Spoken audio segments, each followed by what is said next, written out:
My name is Celeste Reed, and this is my video summary for collapse of oceans. One of the main problems of the collapse of oceans in this video talks about the scallop industry struggling and how that affects the people that live around the coast and people that rely on scallops as a food source and a means of living. The reason for this is because of the acid in the water, because of the amount of CO2 that is let off into the environment by humans' demand for fossil fuels that releases CO2 in the environment, but almost a third of that goes directly into the ocean. And with the H2O in the ocean, the combination of CO2, that creates a kind of acidic water that is bad for the environment and bad for marine life and water levels. This especially is bad for coral reefs because coral reefs are home to thousands of species, and species rely on coral reefs for shelter, for they use it as a way to get food, things like that. So if there is a collapse in the coral reef, that's also a collapse in marine life, because so much marine life relies on coral for shelter, for protection, and things like that.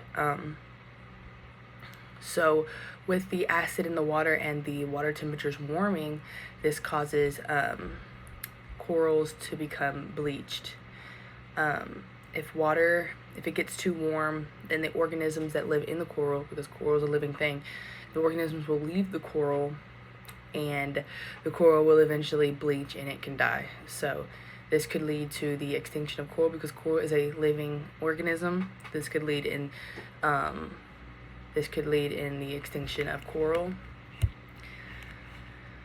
Right now we're in the third mass global bleaching event for coral, and this also affects people that live in the Philippines, because with the decrease in coral leads to the decrease in fish and marine life, but people in the Philippines rely on fish for everything. Fish is a means to life. 80% of their diet is fish. Fish is sold in the markets every single day of every hour, so fish is very important. So with the decrease in coral and the decrease in fish, that it not only affects the environment and ecosystems, it affects people as well. So people will suffer from the bleaching of coral because so much marine life relies on the coral. Another problem is, as the ocean warms, the worse the weather and storms will become. Such things as like typhoons and hurricanes will occur because of this. And there's essentially no predictability with these storms. So people don't know when they're going to happen, how bad they're going to be, until they actually happen. The cause of this is because of CO2 warming the water, and the water creates the storms, things like that. With this could lead to human migration, so people moving away from these areas that are close to water because of these storms and because of the dangers and the unpredictability that they have. So getting away from these areas, but people who come from lower levels might not be able to afford to move or afford to get to anywhere safer. So that's very dangerous for people that live around the water.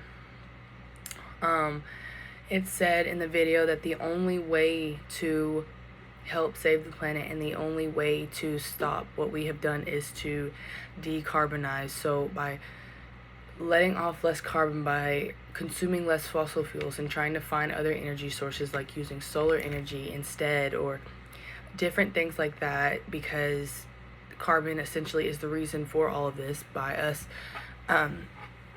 letting off carbon from fossil fuels is the reason for this. It's said that the ocean is our existence and it is the way of life, and without the ocean we would have nothing. So the ocean is the center of it all, and if we keep destroying it and being the reason why it's changing the water levels and why the coral's bleaching or why the fish levels are decreasing, then our means of life has to completely change. It said that ignorance is the biggest threat to our survival. In the video it said that the more people become aware of this and the more people try to help stop it, the faster we are to helping it, because without intervention now, there's no telling what might happen in the future for our planet.